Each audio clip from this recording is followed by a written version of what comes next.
Bom, pessoal, então na aula passada nós vimos um pouco sobre a construção de algoritmos. Nessa aula nós vamos aprofundar essa visão, entendendo melhor como que é o tratamento de dados dentro de um algoritmo. Então, para isso, nós vamos recorrer àquele exemplo que nós vimos na aula passada. Nós tínhamos ali um algoritmo para calcular a média aritmética de 3 valores. Então, o primeiro passo era conhecer esses 3 valores, fazer a soma dos 3 valores e dividir por 3. Daí nós encontraríamos a média e essa média seria mostrada então na tela. Então, do lado direito, nós temos o passo a passo. Começo do algoritmo, que é o início, ler o valor 1, ler valor 2, ler valor 3. Somar esses 3 valores, dividir por 3 e escrever a média. Muito bem. Então, o que você pode rever aqui, de acordo com o que nós vimos na aula passada? Aqui nós temos a manipulação de valores, nós estamos entrando, depois nós estamos somando esses 3 valores, dividindo por 3 e escrevendo a média. Então, olha só, quando você está lidando com um algoritmo para solucionar um problema, você estará manipulando valores. Você estará trabalhando com valores que são os dados que são apresentados pelo problema, que são aqueles dados que você tem que coletar. Você pode trabalhar com dados intermediários. O que são os dados intermediários no nosso caso? É aquela variável que nós utilizamos primeiro para fazer a soma e depois a variável que nós trabalhamos para encontrar a média. No início do algoritmo, aquelas variáveis elas não continham valor, elas só foram conter valor durante a execução do algoritmo. E depois nós pegamos esses valores e representamos o resultado na tela. Então, reparem, em pontos distintos do algoritmo, nós trabalhamos com dados diferentes. Então, existem tipos de valores dentro dos algoritmos. Cada valor pode ser de uma categoria diferente. Por exemplo, nós temos aqui a variável nome, que é uma posição de memória, que nela tem o conteúdo Maria Clara. A idade 30, que seria 30 anos, o sexo F de feminino e o salário dela 2.000. Só que notem, cada um desses valores tem um tipo diferente. O nome do funcionário, o outro é a idade do funcionário, o outro é o sexo do funcionário e o outro é o salário do funcionário. Então, um deles é do tipo literal, o outro é do tipo caractere, o outro é do tipo real, ok? Isso é o que nós vamos ver na aula de hoje. Como diferenciar esses tipos de valores e o que isso implica na construção de um algoritmo. Então, os valores manipulados dentro de um algoritmo podem ser classificados em vários tipos, cada um com as suas próprias características e operações, como, por exemplo, tipo de valor inteiro, real, caractere, literal e lógico. Vamos passar agora por cada um desses tipos de valores. O primeiro deles é o tipo inteiro. São os valores que representam quantidades numéricas inteiras, tais como a idade de uma pessoa, o número de funcionários de uma empresa. Por exemplo, se você vai trabalhar com a idade, muito provavelmente você vai trabalhar com 5 anos, 10 anos, 15 anos, 20 anos, 30 anos. E não 30 anos e meio, 30 anos, 2. Isso não existe. Da mesma forma, uma empresa ela não tem 10 funcionários e meio. Ela não tem 20 funcionários, 70. Ou é ou não é inteiro, ok? O outro tipo é o tipo real, que são os valores que representam quantidades reais, ou seja, valores que apresentam a parte decimal. Então, repare, na parte de cima nós temos o quê? Um tipo inteiro.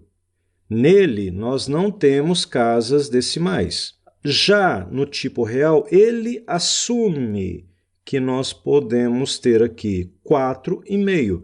Por exemplo, o salário do funcionário. Ali em cima nós não tínhamos decimais em número de funcionários, mas o salário do funcionário pode ser R$ 1.200,95. Ou então a média de um conjunto de valores. Eu posso ter, por exemplo, uma somatória de valores cuja média seja 4,5. Então, neste caso, eu vou adotar o número com a sua decimal. Eu posso trabalhar uma fórmula química com 5 casas depois da vírgula. Então, se você for utilizar esse tipo de dado, ele tem que ser caracterizado como um tipo real. Depois nós vamos ver como que nós declaramos isso no algoritmo. Um outro tipo é o tipo caractere.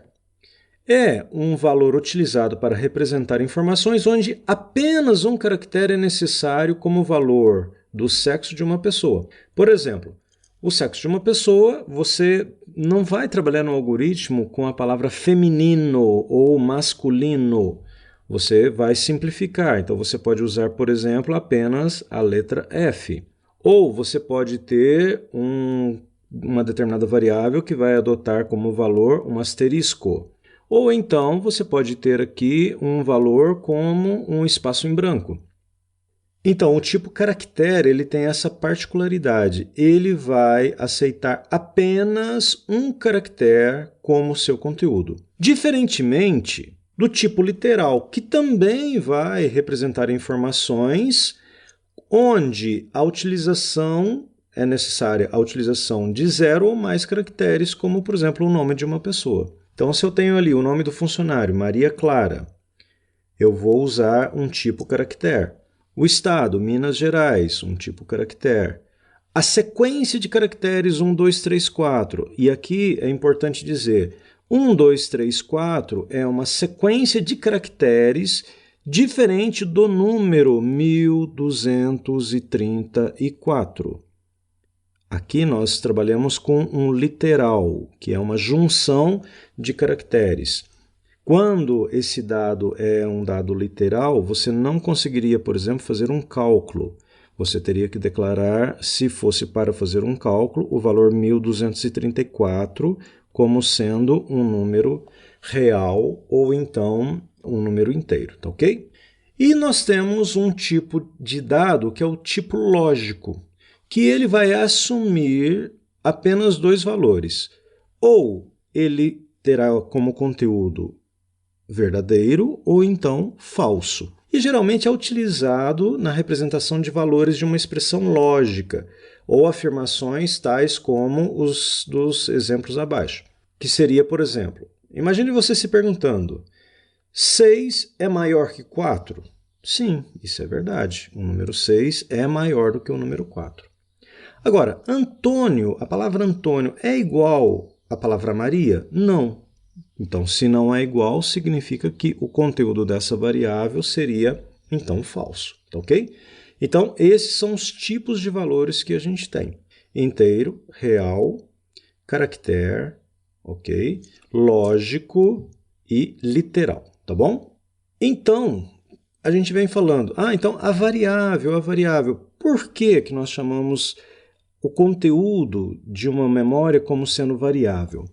Pelo seguinte, à medida que você vai trabalhando com o algoritmo e aquela informação está na memória, aquela variável, aquela posição de memória, ela pode ter o seu valor alterado. Por exemplo, o salário de funcionário em um determinado momento é 1.200, mas num segundo momento ele pode ser 1.500. Ou seja, você é capaz de variar o conteúdo da posição de memória para que ela armazene a informação mais atual possível de acordo com o tipo de processamento que você está executando. Então, daqui para frente, sempre que a gente falar de posição de memória, nós vamos estar nos referindo a variáveis. Toda variável vai ter o seu nome. O nome de uma variável pode ser composto por letras, por dígitos e também pelo caractere sublinhado, sendo que o primeiro caractere deve ser obrigatoriamente uma letra. Então, essa é a regrinha para a formação. E, no caso, não vai fazer diferença você utilizar letras maiúsculas ou minúsculas. Então, por exemplo, se você digitar salário com o primeiro caractere maiúsculo e o restante minúsculo, ou salário, tudo em maiúsculo, Para o computador isso não vai fazer diferença nenhuma. Só uma recomendação, evitem colocar, por exemplo, né, acentos. Você pode colocar o nome da variável, porém utilizando apenas esses componentes, letras, dígitos ou então o caractere sublinhado. À medida que nós formos mostrando exemplos, vocês vão ver como que é correto fazer a criação de nomes de variáveis, tá ok?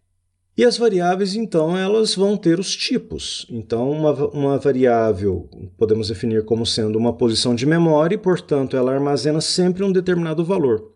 Cada variável utilizada em um algoritmo deverá ser declarada de um determinado tipo, de acordo com o tipo de valor que você irá armazenar. Então, por exemplo, se a variável for declarada como inteiro, ela só poderá receber valores do tipo inteiro. Se a variável for declarada como real, ela pode conter decimais. Então, notem que tem um ponto interessante. Se eu estou declarando real, ela pode conter decimais. Mas concorda que eu posso receber também um inteiro? Porque o inteiro, ele tem, de certa forma, as casas decimais. Porém, é o quê? Elas são zero, né? Então, 1000 aqui, por exemplo, nós temos a parte inteira e nós temos a parte decimal. Então, nesse caso, você pode utilizar dessa prerrogativa de, mesmo declarando uma variável como real, armazenar nela também números inteiros. Então, vamos utilizar esse algoritmo para nós vermos como que fica essa questão da criação das variáveis. Então, aqui em cima eu tenho, na primeira linha, a declaração de que algoritmo que eu estou utilizando. Então, sempre que nós formos criar um algoritmo, nós vamos utilizar a definição na primeira linha de algoritmo, seguido do nome do algoritmo. Esse nome fica a critério de vocês. Nesse caso, eu chamei de média underline aritmética. Logo abaixo, na segunda parte, nós vamos ter uma seção de declaração de variáveis. Aqui neste ponto é que eu vou declarar quais variáveis eu vou utilizar no meu algoritmo. Então, a seção ela tem um cabeçalho que chama variáveis e nelas eu vou declarar a variável valor 1, valor 2, valor 3 e a variável soma. Elas são do tipo inteiro.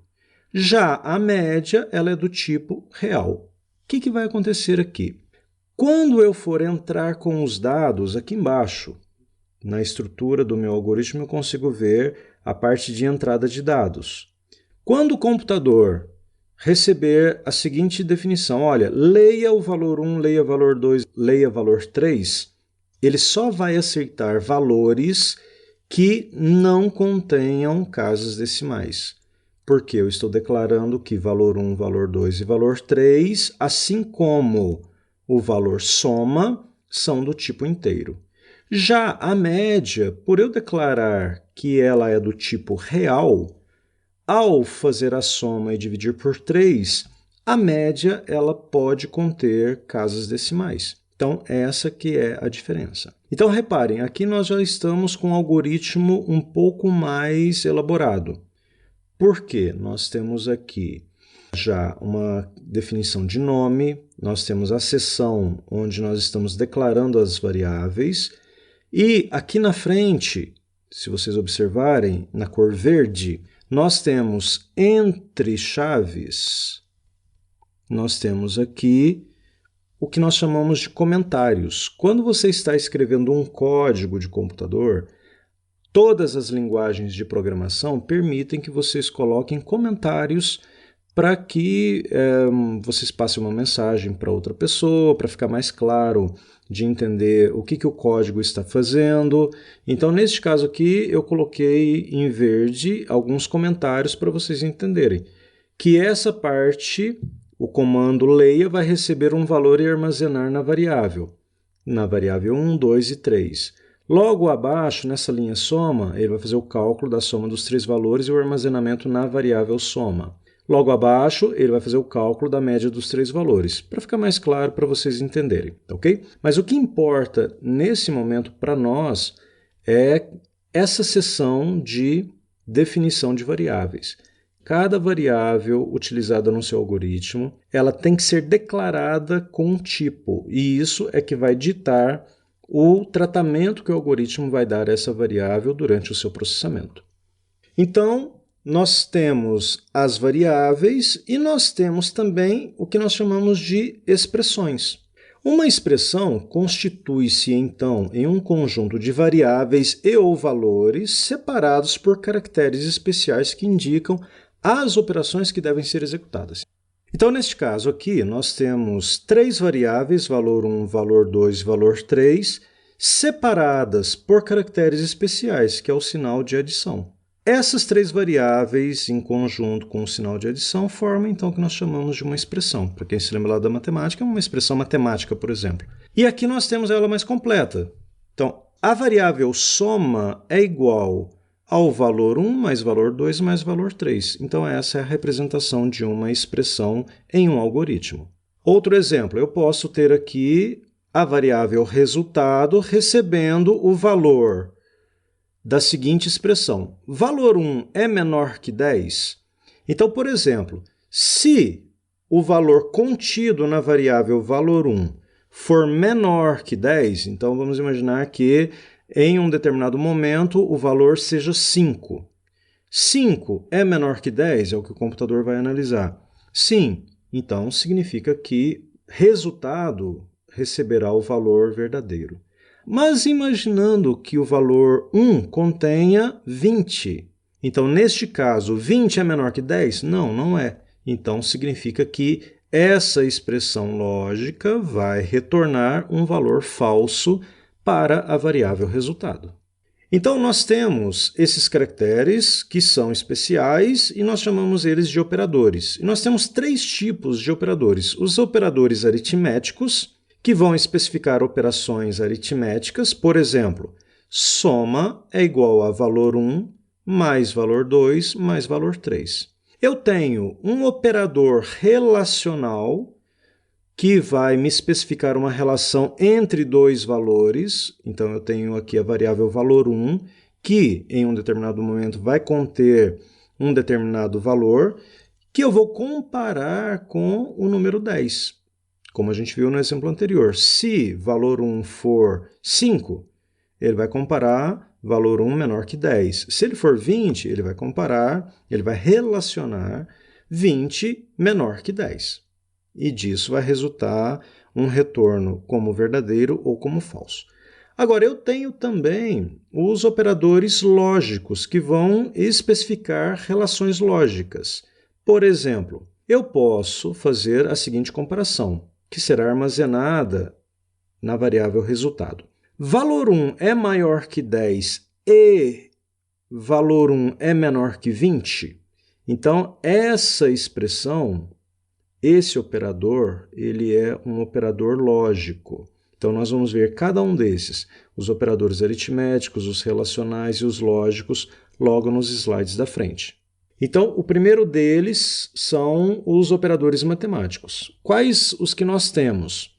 O de adição ou soma, que é o sinalzinho de mais, o de subtração, que é o sinalzinho aqui de menos, a multiplicação. Aqui para nós, multiplicação sempre será um asterisco. Então, multiplicação não é aquele sinalzinho, né? Não é o xizinho. Sempre nós vamos nos algoritmos nos referir à multiplicação com o asterisco. E a divisão não é aquele sinalzinho tradicional. Nós temos aqui na divisão a barra, ok? Então, vamos pegar esses que são os tradicionais. Eu vou, então, como exemplo, somar A mais B. Eu vou diminuir A menos B. Eu vou multiplicar A vezes B e vou dividir A por B, tá ok? E nesses 4 primeiros, nós temos qual regra? Eu posso usar, tanto na soma, subtração, multiplicação ou divisão, números ou variáveis do tipo real ou inteiras, para todos os 4. Agora, existem alguns outros operadores matemáticos, por exemplo, resto. O resto retorna o resto de uma divisão inteira. Então, quando eu pego A resto de B, né, ele vai fazer o quê? Ele vai pegar o A, dividir por B. Se no final das contas ele der um restinho, ele vai retornar esse valor. Ou eu posso fazer uma divisão inteira, que é quando eu pego A div B. Então, por exemplo, uma divisão inteira seria eu pegar, por exemplo, o número 15 e dividi-lo por 2. Ok? 15 dividido por 2 vai dar o quê? Vai dar 7. Ok? Como resultado de uma divisão inteira. Ele pega o inteiro e esquece o resto. No de cima ele faz o inverso, ele faz a divisão, pega o resto e esquece o resultado da divisão. Ou eu posso usar o sinal de exponenciação. Em alguns casos, existe a notação de usar a exponenciação como sendo um sinalzinho de circunflexo. Aqui nós vamos usar a exponenciação como sendo 2 asteriscos seguidos. Então, se eu quero, por exemplo, elevar 3 ao quadrado, considerando que 3 é A e 2 é B, no caso quadrado, eu colocaria então A asterisco asterisco elevado a B, ok? Então, essas são as regrinhas dos operadores matemáticos. Então, vamos pegar aqui um exemplo de um algoritmo para mostrar como funciona essa questão dos operadores matemáticos. Eu vou declarar aqui 4 variáveis, A, B, C e sobra, e elas são do tipo inteiro. D e E, elas são do tipo real. E aqui eu tenho, por exemplo, A recebendo o valor de 22, B recebendo o valor de 4, e aqui embaixo eu tenho uma expressão que diz que D recebe A dividido por B. Então, nesse caso, qual é o valor de A? 22. Qual é o valor de B? 4. Ok? Então, se eu pego a divisão de 22 dividido por 4, qual seria o valor armazenado em D? 5,5, 22 dividido por 4. Agora, na parte de baixo, se eu faço a divisão inteira, o que ele vai fazer? Ele vai pegar 22 dividido por 4. Bom, a parte inteira deu quanto? 5 e sobrou 2 de resto. Então, nesse caso, ao fazer a divisão inteira, o que será armazenado na variável C, tanto é que ela foi declarada como uma variável do tipo inteira, é apenas o número 5. Ele vai descartar a parte decimal do resultado. Na parte de baixo, eu já teria o inverso. Quando eu pego A resto B, o que ele vai fazer? Ele vai pegar justamente a mesma divisão, 22 dividido por 4, e vai falar, olha, a parte inteira deu 5, 5 vezes 4, 20, mas sobrou aquele 2zinho. Ah, esse 2 é o resto. Ok, então esse resto eu vou colocá-lo na variável sobra, que ela também é do tipo inteiro, ok? Portanto, ela vai armazenar um número inteiro. E por último, nós temos f recebendo o quê? 2 elevado a b. Qual é o valor de b? 4. Então, 2 elevado à quarta potência vai retornar o valor de 16. Tudo bem? E aí nós temos os outros operadores, que são os operadores relacionais. Então, repararam que mais cedo na aula, o que nós vimos? Uma comparação, uma relação entre dois valores, questionando se um era menor do que o outro, ou se um era maior que o outro. Então, na verdade, nós temos aqui 6 tipos de operadores relacionais. Eu posso usar o operador relacional igual, diferente, maior que, menor que, maior ou igual a e menor ou igual a. Então, eu sempre posso fazer relações. Por exemplo, o conteúdo da variável nome é igual a Maria? Ou então, o sexo, a variável sexo, é diferente de f? A idade é maior que 18? A nota é menor que 6? O número de dependentes, que está representado pela variável dependentes, é maior ou igual a 2? A data de admissão, que aqui está representado pela variável admissão, ela é menor ou igual a 2010? Então, sempre em um algoritmo, nós podemos fazer uso dos operadores relacionais, dependendo da nossa necessidade. E nós também temos os operadores lógicos. Então, quando eu estou utilizando os operadores lógicos, eu sempre vou fazer o resultado da comparação de um determinado valor.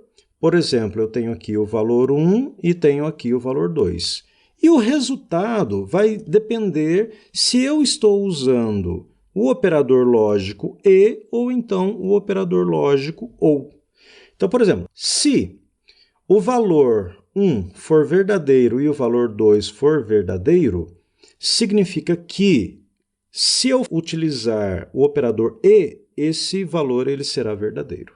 Agora, se o conteúdo do valor 1 for verdadeiro e o conteúdo do valor 2 for falso, verdadeiro e falso. Bom, para que alguma coisa seja verdadeira, ambas as condições, como aqui no primeiro caso, elas têm que ser verdadeiras. Se uma é verdadeira e a outra é falsa, significa que ela é falsa. Eu não admito que alguma coisa seja falsa quando eu estou utilizando o e. Então, é verdadeiro? É. É falso? É. Então, nesse caso, verdadeiro e falso, a minha condição será falsa. Da mesma forma, se o conteúdo de valor 1 for falso e de valor 2 for verdadeiro, eu tenho como resultado falso. Falso e falso, eu também tenho uma situação falsa. Então, vamos aqui analisar, por exemplo, uma comparação.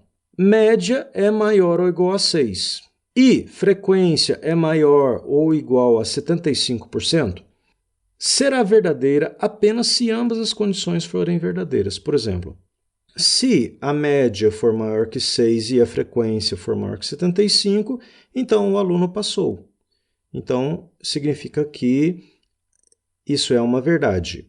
Agora, a média é maior que 6? É, mas a frequência é maior que 75? Não. Então, o retorno é falso. A média é maior ou igual a 6? Não. E a frequência é maior que 75? Sim, mas mesmo assim não atendeu às duas condições. Logo, o resultado será falso. E falso? Esse não precisa nem falar, né? Falso com falso vai dar falso. Agora, se eu uso o operador ou, aí já muda de figura. Por quê?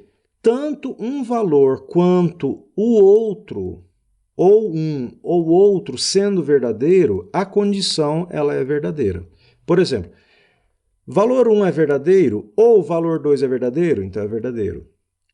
Valor 1 ele é verdadeiro ou valor 2 é falso? Sim, o primeiro é verdadeiro. Então, uma delas sozinhas, satisfazendo a condição, torna a expressão verdadeira. No caso dessa utilização do ou, apenas uma condição será falsa se um dos dois valores, aliás, se os dois valores forem falsos. No caso, uma expressão sendo falsa ou a outra sendo falsa, eu tenho aqui uma condição falsa, tá ok? Depois nós vamos ver isso na prática, dentro de um algoritmo, vai ficar mais claro para vocês. Então, só para ficar claro, o que nós chamamos de compatibilidade de tipos?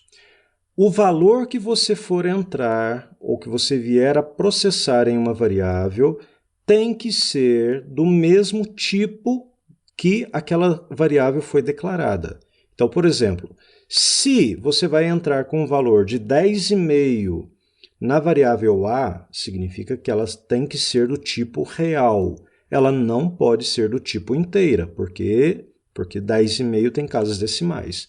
Da mesma forma, se você vai pegar 7,2 e jogar essa divisão, o resultado dela, na variável resultado, ela também terá que ser do tipo real, porque, consequentemente, ela vai ter casas decimais. Agora, se você quer colocar na variável aprovado o resultado de uma comparação lógica, se a média for maior ou igual a 6 e a frequência maior do que 75%, essa variável ela tem que ser lógica. Você não pode declarar essa variável aprovado como real, ou como inteiro, ou como caractere, tá ok? Então, também só para finalizar, sempre que você for especificar um algoritmo, nós vamos ter 3 tipos de comandos.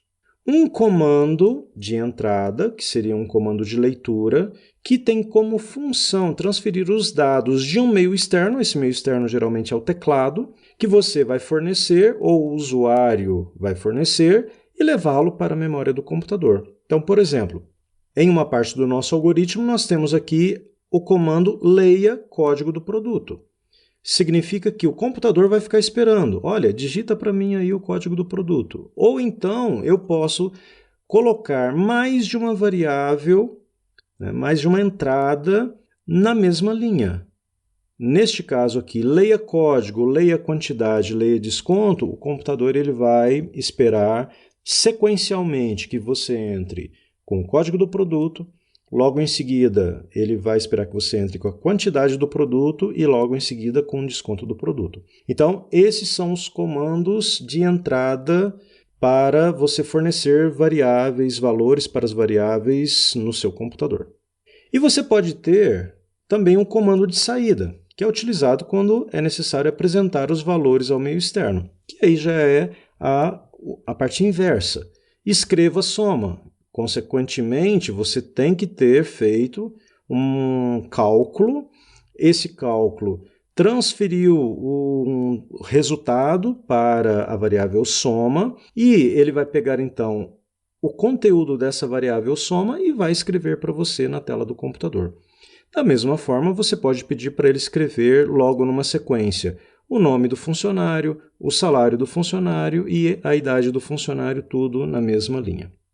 Bom, então, se tem variável, que são aqueles que mudam, né, são aqueles valores que mudam em uma posição de memória, nós também podemos ter as constantes, que é o inverso. O que é uma constante? São aqueles valores que não se alterarão durante a execução do algoritmo. Eles serão valores fixos, invariáveis, cujo valor é definido no início do algoritmo e permanecerá inalterado até o seu fim. Ok? Então, por exemplo, aqui, quando a gente olha esse algoritmo, exemplo de constante, agora nós temos, além daquela seção chamada variáveis, que é onde eu declaro as minhas variáveis, eu também tenho uma outra seção, que é onde eu vou declarar as minhas constantes. Então, neste caso, eu estou criando uma posição de memória chamada salário mínimo, que está recebendo o valor de R$ 900. Logo abaixo, eu tenho uma variável chamada salário, que é do tipo real, e uma variável chamada quantidade do tipo inteiro. E aqui embaixo está o meu algoritmo. O que ele pede? Leia salário. Então, você vai entrar com um determinado valor. Vamos imaginar que seja o valor de 1.200. O que ele vai fazer, esse algoritmo? Ele vai falar o seguinte, olha, faça a divisão inteira de salário, que é esse que você entrou agora, pela constante salário mínimo. Então, nesse caso, o que ele vai fazer? Ele vai pegar 1.200 e vai dividir por 900. O resultado inteiro, ele vai, então, jogar na variável quantidade, para ver esse salário que você informou representa quantos salários mínimos. Então, como é uma divisão inteira, ele não vai trazer o resto, então ele vai trazer o valor de 1. Então, nesse caso, ele, logo na sequência, seguindo as instruções que você passou para ele, vai escrever o seguinte na tela. O funcionário tem um salário de 1.200, que é o valor que você entrou na variável salário, e isso equivale a um salário mínimo, porque foi feita a divisão inteira. E o valor do salário mínimo é de, aí ele vai mostrar para você aqui a constante. Fim de algoritmo, ok? Então, esse é um exemplo de constante e que dá para diferenciar. Variável são aquelas posições de memória cujo valor sempre estarão sendo alterados. Uma constante também é uma posição de memória, porém ela terá um valor fixo. Isso é importante quando você está trabalhando com um algoritmo cujo valor de uma posição de memória ele não será alterado. Então, nessa aula nós vimos com um pouco mais de profundidade o que é um algoritmo. Nós vimos que em um algoritmo sempre nós estaremos manipulando valores. Esses valores têm que ser de um tipo específico, um tipo que tem que estar compatível com as entradas de dados que você fará, ok? E que você pode, para o tratamento desses valores, se utilizar dos operadores matemáticos, dos operadores relacionais e dos operadores lógicos. Então, para a próxima aula, vocês têm aí uma lista de exercícios para fixação dessa disciplina. Então, vocês vão fazer e me entregar conforme o especificado nas próximas aulas, ok? Qualquer dúvida, estou à disposição de vocês. Até mais.